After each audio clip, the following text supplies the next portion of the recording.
今集球員分析同大家講下曼聯新星 Mason Greenwood。咁今年格連活特只有18歲啫，但係今季得到蘇斯克查嘅重用，特別英超復賽之後呢，差唔多每場都見到佢噶啦。今季總共有12場正選，19場後備，攻入10個入球。咁當年福仔呢，橫空出世嘅第一季11場正選呢，都只係有5個入球啫。咁順帶一提啦，福仔到18-19年球季先第一次以10個入球完成球季。咁所以格連活特以一名剛出道嘅18歲年青人嚟講呢，10球都算係一個唔錯嘅數字嘅。咁大家對格連活特嘅最大印象就係射術了得啦，每次射門以至入球呢，都係抽到個波好行嘅，以勁度同埋角度取勝嘅。雖然慣用腳係左腳啊，但係右腳同樣可以射出有力度嘅射門。咁今集嘅分析呢，就唔係集中佢喺球隊戰術上嘅角色，而係想分析拆解一下點解佢可以腳腳七住，射親個波呢都係可以咁行嘅。睇分析之前呢，首先要多謝 Surfshark VPN 贊助呢條片嘅。咁經過咗1年有多，特別喺呢個7月，相信大家對 VPN 呢都有一定嘅程度認識。咁喺度就唔特別重複 VPN 嘅功用啦。但係前排呢就有新聞話某啲 VPN 供應商呢係有中資嘅背景嘅。咁聽到中資大家都知唔穩陣啦，而 Surfshark 呢係冇中資背景嘅，佢亦都強調無記錄化。除咗用嚟註冊嘅電郵地址之外呢，其他幾乎都係以匿名進行嘅，令到使用者嘅資訊上得到最安全嘅保障。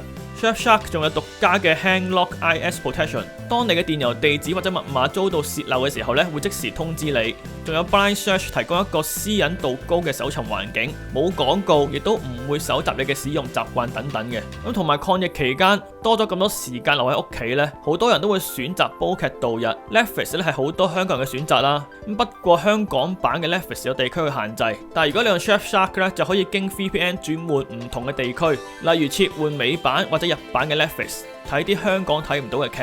加上 Surfshark 係冇限制裝置嘅數目嘅，可以用同一個賬戶 share 俾無數咁多部裝置，隨時隨地都可以煲劇。咁而家選用 Surfshark VPN 咧，可以用理性分析專用優惠碼 Rational， 得到85% off， 咁即係15折，再送多免費3個月。咁而且 Surfshark 咧係仲有30日試用保證嘅，咁30日內有咩唔滿意，可以無條件 cut plan。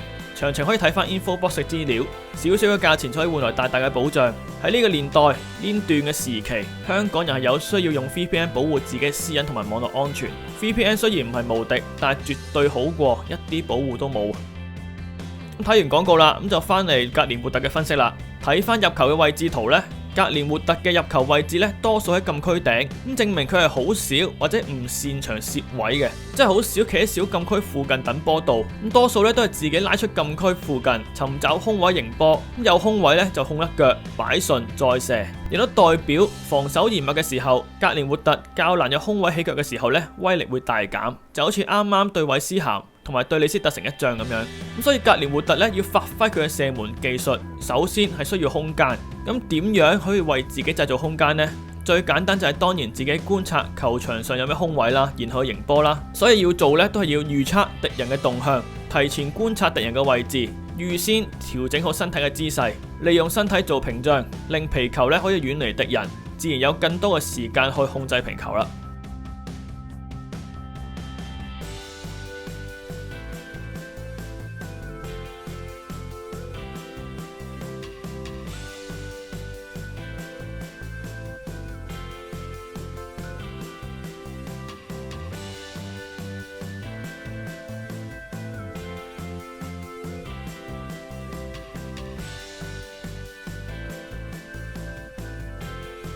咁其次，格連活特嘅 first touch 咧都唔錯嘅，佢控球咧好少見到會彈離腳太遠，佢每次控球可以好黐腳，可以將個波控制喺自己範圍周邊嘅，而且經常使用半轉身，令調整方向嘅動作減少，盡快作出下一步嘅行動，再根據敵人嘅位置將皮球控離對方，然後盤球。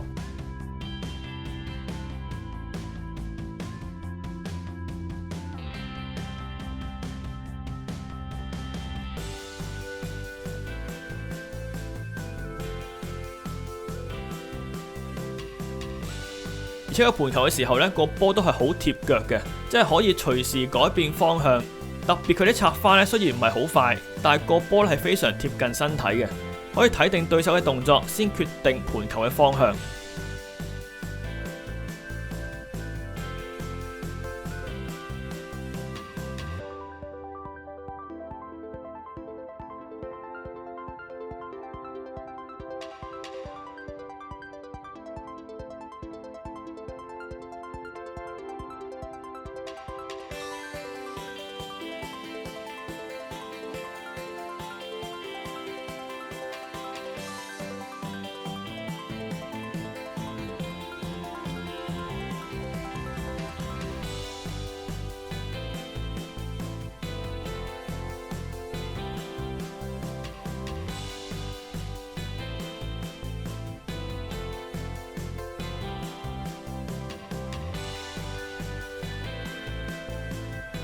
咁點解格連活特嘅射門威力咁強呢？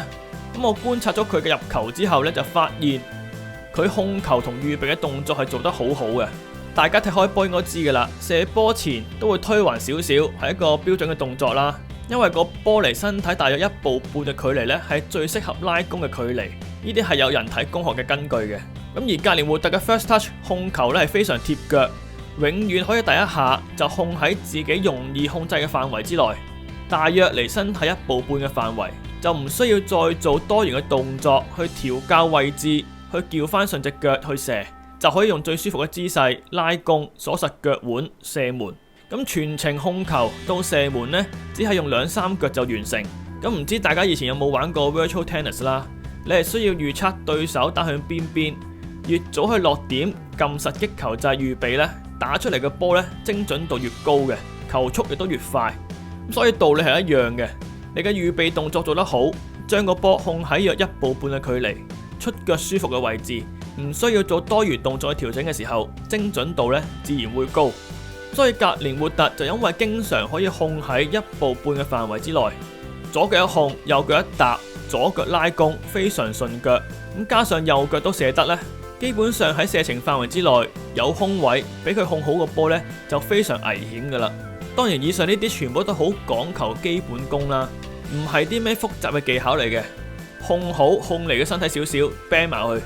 呢一連串2-3腳嘅動作，可能真係經過無數嘅練習去做到非常順暢，可以1秒半秒之後做晒呢個動作。而格連活特呢，就係做到呢個情況，所以有少少嘅空間俾佢控到個波呢，你真係要瞓身擋佢嘅射門噶啦。